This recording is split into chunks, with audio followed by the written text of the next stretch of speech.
how do mining pools work? How do the miners split the rewards? How does a participant certify that she is really contributing a certain amount of hash rate if one of the miners of the pool finds a good nonce? What prevents them from being selfish?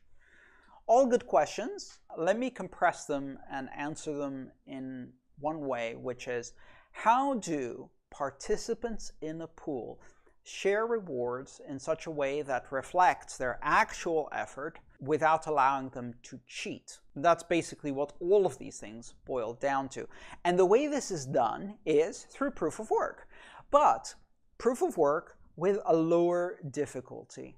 Let me give you a real-world analogy that you can use to understand how this works. Now, as you know, the pool participants are hashing a block header. That block header, in order to be valid and to participate in the pool, must include a Coinbase transaction that points to the pool for the reward. And so when the participants in the pool are hashing, when they find a nonce to a block that has the Coinbase transaction that gives the reward to the pool. They can't change that. If they change that, the header changes and all of the mining they've done is pointless. They haven't found a valid nonce because that was for a different header with a different transaction with a different reward.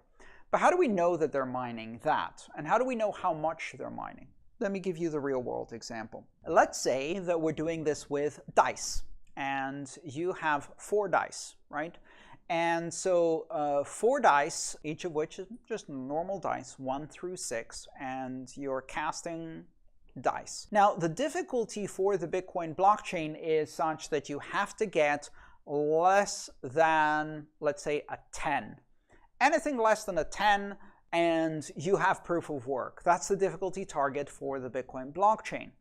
And so people are casting their dice, and they're not getting less than 10. You know, they're getting between 10 and 24, which is by casting 4 dice of 6 is the maximum amount. They need to get less than 10. What would do that? Well, 4 2s would do that.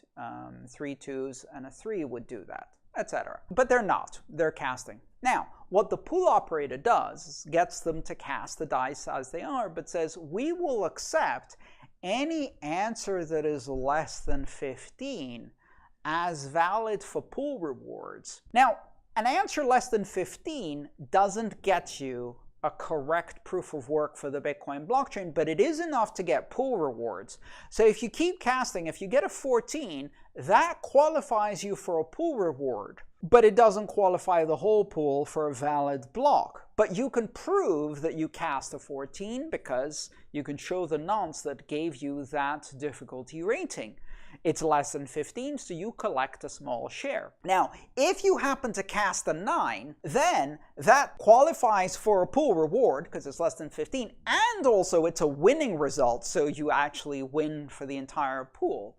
So by giving you rewards only when you cast less than a 15 and binding that to a Coinbase transaction that rewards the pool, we know that all of the work that you're doing to earn a share of the rewards is with the correct reward in your Coinbase transaction, and we can calculate how often you're casting dice simply by calculating the probability of you getting less than a 15. So all that a pool does is it sets 2 different difficulty rates.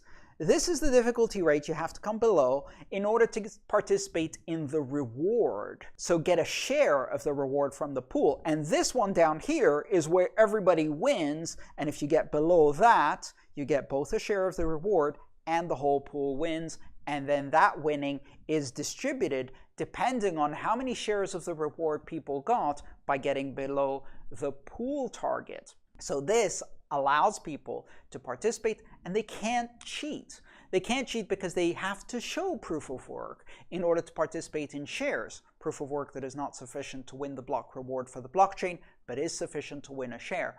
And that's how it's done.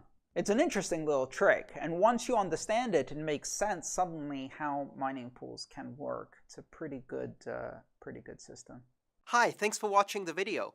I'm Andreas Antonopoulos. I'm the author of Mastering Bitcoin, Mastering Ethereum, and the Internet of Money series. If you'd like to support my mission of bringing education about Bitcoin and open blockchains to as many people as possible under open, free Creative Commons licenses, please consider subscribing to my channel and supporting me on patreon.com/AANTONOP. Thank you.